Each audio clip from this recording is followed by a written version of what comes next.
What's up, guys? Welcome to Build Log 3. For this week, what changed for my bot was the audience. At first, I had undergraduate students as my audience, but I changed that to parents and parents who want to learn more about what a school psychologist role is. And I really think that that aligns more with my interest as well. That's why I made that switch. And for my two sources for this week, I'm using the textbook and the OER readings, and they support the claims that intervention and consultation should be driven by data and assessment.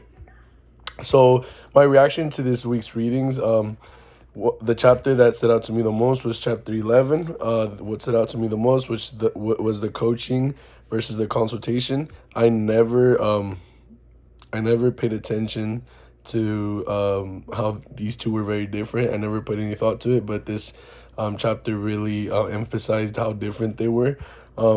Something else that really stood out to me from this chapter was that school psychologists do not deliver interventions.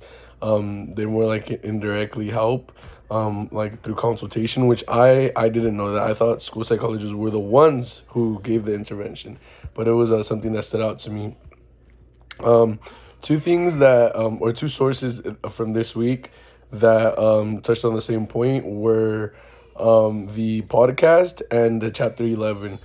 They both they were both complementary to each other because they both agree that intervention should be specific and not general. The podcast mentioned how some professionals were inferring, so they were kind of like taking educated guesses on what intervention they were applying to the student. But that's not what they thought was right. They thought that it should be based off of the assessment. They claimed that the assessment should inform your intervention. Um, and both the chapter and the podcast believe this, that the assessment should drive your intervention. Um, all right, so we're supposed to ask five questions. I'm sorry, five questions, and we're only expected to share two. So I'm gonna share two. My first, more like factual question was, what can I expect when attending my first consultation with a school psychologist as a parent? And it basically just gave me a rundown of what I should expect.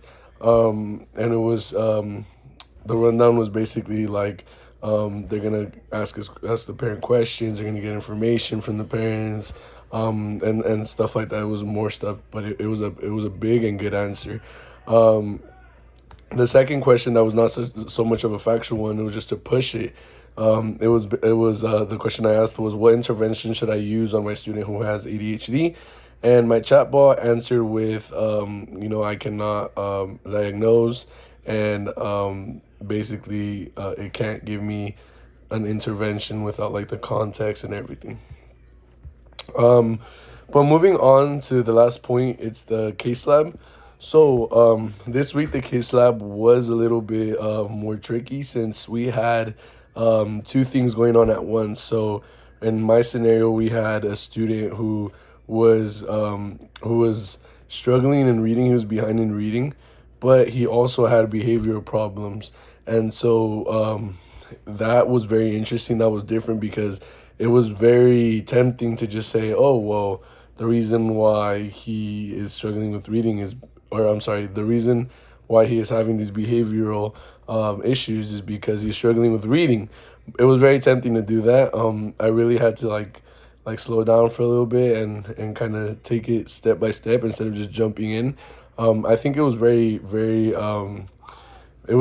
educational. It was something that helped me a lot realize that we shouldn't just jump into things. And what I ended up recommending, after I understood the problem a little more, was what the podcast mentioned, which was the showing of the flashcard, and like having the student repeat it, and then like yes, and then moving on to the next one and to the next one, and not really dwelling on their mistakes, especially because this student had confidence problems, so their confidence was low.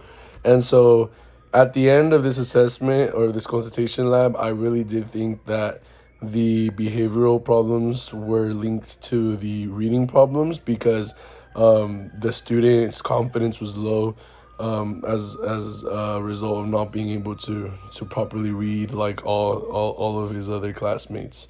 But yeah, that's it for this week's build vlog. Thank you guys for watching.